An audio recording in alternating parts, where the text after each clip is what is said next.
Just go and get a job with BHP. Welcome to Australian Mining for New Starters.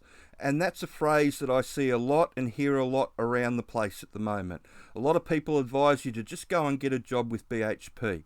But what does that actually mean and what does it entail? So if you go over to Seek and you type BHP in, you'll see all the jobs come up.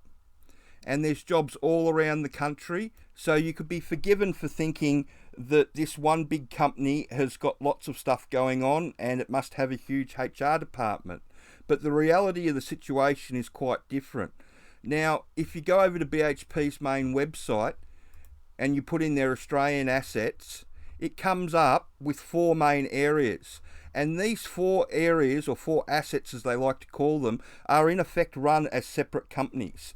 So you've got the copper asset, which is Olympic Dam in South Australia, and that's a big underground mine, so you can use the sponsors training to get into there, and they start their trainees on good money. Whereas on their iron ore sites that they're trying to replace all their truck drivers on, at the moment they're starting their trainees on a 12-month traineeship on about $75,000 a year, which works out to be about $23 an hour on a 2-in-1 roster.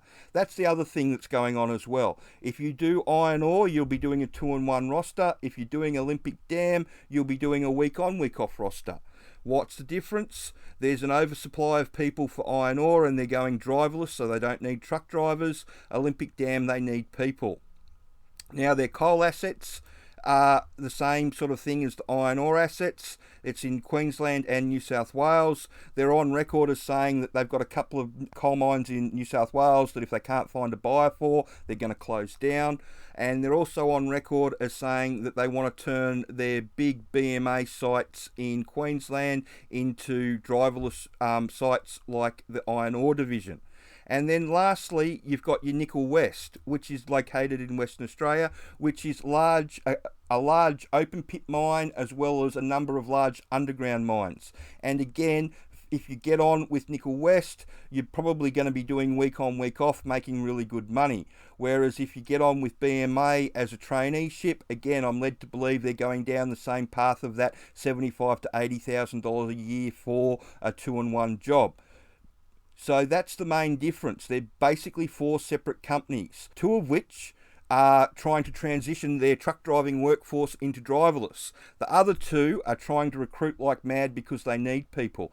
Knowing the difference makes a huge deal in getting the job. So if you want to get into Olympic Dam, then the sponsors training, you're the do-it-yourself one. It teaches you everything the employer wants you to know.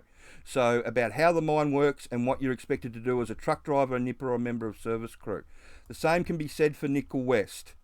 It's the same skills. It's not copper or gold. It's nickel that they're mining, but they use the same hard rock underground method in both places. So that's what I'd say to people. If someone tells you to go and get a job with BHP, ask them which division should I go and get a job in and what are going to be the requirements. Because again, with the requirements for the coal and the iron ore, you're going to need a HR license. But for Olympic Dam and Nickel West, you're only going to need a manual car license. So I hope people have found that information helpful. If you could like and subscribe the channel and share that information around, that would be wonderful. Thank you.